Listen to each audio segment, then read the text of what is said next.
नमस्कार मित्रांनो, भावी शिक्षक आणि कार्यरत असलेले शिक्षक वर्ग, मी अक्षय विरकर टिप्स फॉर टीईटी मध्ये तुम्हा सर्वांचं स्वागत करतो। उद्या 23 नोव्हेंबर आपल्या शिक्षक पात्रता परीक्षेचा दिवस आणि उद्या आपली शिक्षक पात्रता परीक्षा होणार आहे।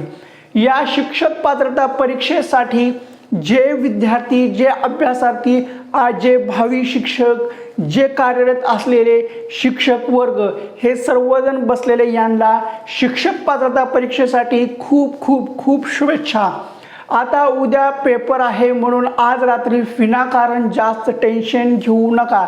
ह्या परीक्षेसाठी तुम्ही जबरदस्त तयार केलेली आहे, जबरदस्त अभ्यास केलेला आहे, शानदार त्याची प्रिपरेशन सुद्धा केलेली आहे, योग्य पद्धतीने रिव्हिजन सुद्धा केलेलं आहे आणि निश्चितच तुम्हाला तुमच्या मेहनतीचं फळ निश्चितच भेटणार आहे आणि उद्या शिक्षक पात्रता परीक्षेचा पेपर तुम्हाला 100% चांगला जाणार आहे।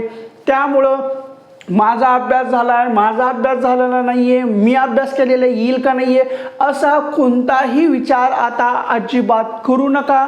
उद्या जी काही परीक्षा होणार आहे, उद्या जो काही पेपर येणार आहे त्या पेपरला शांत मनाने, शांत चित्ताने, एकदम सकारात्मक विचार ठेवून, पॉझिटिव्ह थिंकिंग ठेवून मस्तपैकी पेपर द्या। निश्चितच तुम्हाला पेपर चांगला जाईल। आता जो काही प्रश्न येत नाहीये त्या प्रश्नाला जास्त वेळ घालू नका। जो प्रश्न येत नाही तर तो प्रश्न सोडून पुढे जावा आणि सर्वच्या सर्व प्रश्न तुम्ही सोडवण्याचा प्रयत्न करा, कारण पेपरमध्ये निगेटिव्ह मार्किंग नाहीये। 150च्या 150 प्रश्न सोडवण्याचा प्रयत्न करा। जो आपल्या प्रश्नपत्रिकेमधला प्रश्न आहे त्याचं उत्तर जे आपण पर्यायामध्ये देणार आहोत उत्तरपत्रिकेमध्ये ते योग्य त्या ठिकाणीच गोल करा, नाहीतर 1चं उत्तर 2ला गोल करचाल, 2चं 3ला करा, असं करू नका। एकदम शांत मनाने, एकदम सकारात्मक विचार ठेवून पेपर द्या।